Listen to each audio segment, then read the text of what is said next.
આજે અમે જે નર્મદા જિલ્લાની ગણતરી એસ્પિરેશનલ જિલ્લા તરીકે થાય છે અને અહીંના લોકોની પ્રાથમિક જરૂરિયાતો માટે, મૂળભૂત સુવિધાઓ માટે, શિક્ષણ, આરોગ્ય અને સામાજિક આર્થિક ઉત્થાન માટે રાજ્ય અને કેન્દ્ર સરકાર દ્વારા અનેક કાર્ય યોજનાઓ આવે છે, કરોડો રૂપિયાના બજેટો આવે છે, પણ અહીંના અધિકારીઓ એજન્સીઓની ઇશારા પર પદાધિકારીઓને વિશ્વાસમાં લીધા વગર કરોડો રૂપિયાના આયોજન બારોબાર કરી નાખે છે અને એના ચૂકવણા કરી નાખે છે.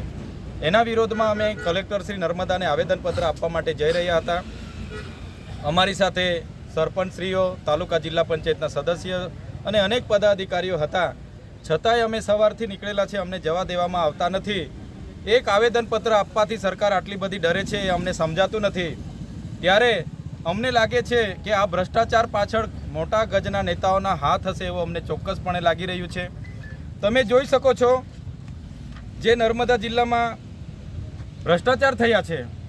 2022માં પ્રાયોજના વહીવટદાર અને કાર્યપાલક ઇજનેર દ્વારા કુવા, ચેકડેમ અને ઉદ્વહન સિંચાઈ યોજના માટે 8 કરોડ રૂપિયા એક બોગસ એજન્સીને ચૂકવણા કરી દેવામાં આવ્યા છે. એ એજન્સી પણ બોગસ છે, સરકારનો કોઈ પરિપત્ર પણ નથી બારોબાર પ્રજાના પૈસા ચૂકવવામાં આવે, એની તપાસ થવી જોઈએ. બીજો મુદ્દો અમારો એવો છે કે ડેડિયાપાડા અને સાગબારા તાલુકા અને વિકાસશીલ તાલુકાની જોગવાઈ દર વર્ષે 2-2 કરોડ રૂપિયા મળે છે. ગયા વર્ષે પણ પદાધિકારીઓ જે માગણી કરી એને સાઈડ પર રાખીને બાયોગેસ, હાઇમસ જેવી બિનજરૂરી યોજનાઓ, આરો પ્લાન્ટ, બંક બેડ જેવી કોઈ બિનઉપયોગી યોજનાઓ લાવીને કરોડો રૂપિયા એજન્સીઓને ખંખેરી લીધા છે. એવી રીતે આ વર્ષે પણ આયોજન અધિકારીએ 4 કરોડનું બારોબાર આયોજન કરી દીધું છે અને આ વર્ષે પણ એવા જ કામો બિનઉપયોગી મંજૂર કર્યા છે. એનો પણ અમે વિરોધ કરીએ છીએ. સાથે વન વિભાગ દ્વારા છેલ્લા 5 વર્ષમાં એક પણ નિવિદા પાડ્યા વગર એમના લાગતા વળગતા કોન્ટ્રાક્ટરોને કરોડો રૂપિયાના બિલો, વાઉચરો ચૂકવી દેવામાં આવે છે.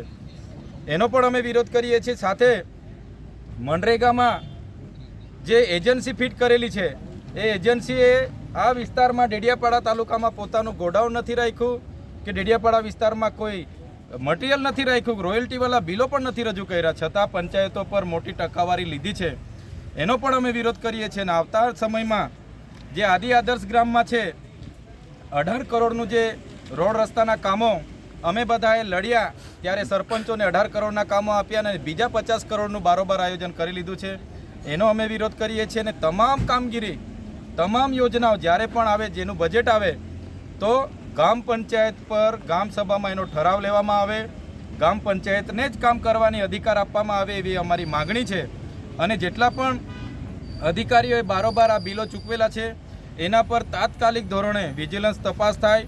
જે પણ અધિકારી, જે પણ કોન્ટ્રાક્ટર આમાં જવાબદાર એના પર કાર્યવાહી કરવામાં આવે એવી અમારી માગણી છે. અને સાથોસાથ આવનાર દિવસોમાં આ જો કાર્યવાહી યોગ્ય કરવામાં નહીં આવશે તો અમે ખૂબ મોટું જન આંદોલન કરીશું. એ ક્યારે અમે આ બાબતને લઈને પાછી પાની કરવાના નથી. આજે અમારા બાળકોના શિક્ષણ, કુપોષણ, સિકલ સેલ જેના માટે પૈસા આવે છે એ અધિકારીઓ, પદાધિકારીઓના ઇશારાથી બહારની એજન્સીઓને લાવીને ચાઉ કરી જાય છે. ત્યારે એની સામેનો અમારો વિરોધ છે.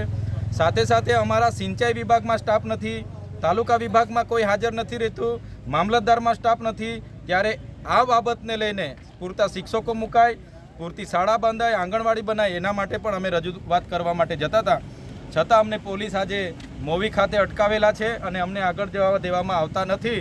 ત્યારે અમે આપના માધ્યમથી કહેવા માગીએ છીએ કે આ લોકશાહીનું હનન છે, અમને દબાવવાની વાત છે.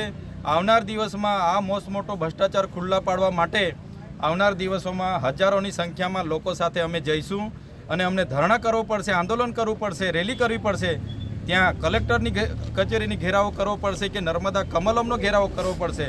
તો અમે કરીશું, પણ અમારા લોકોને ન્યાય આપીને જ અમે રહેવાના છે. આજે ભલે પોલીસે તાનાશાહી વર્તન કરીને અમને રોકી દીધા છે, પણ આવનાર દિવસમાં આનાથી પણ વધારે સંખ્યામાં, મોટી સંખ્યામાં અમે જઈને આવેદન આપીશું. એ જ આપણા માધ્યમથી સૌને કહેવા માગીએ છીએ. ધન્યવાદ.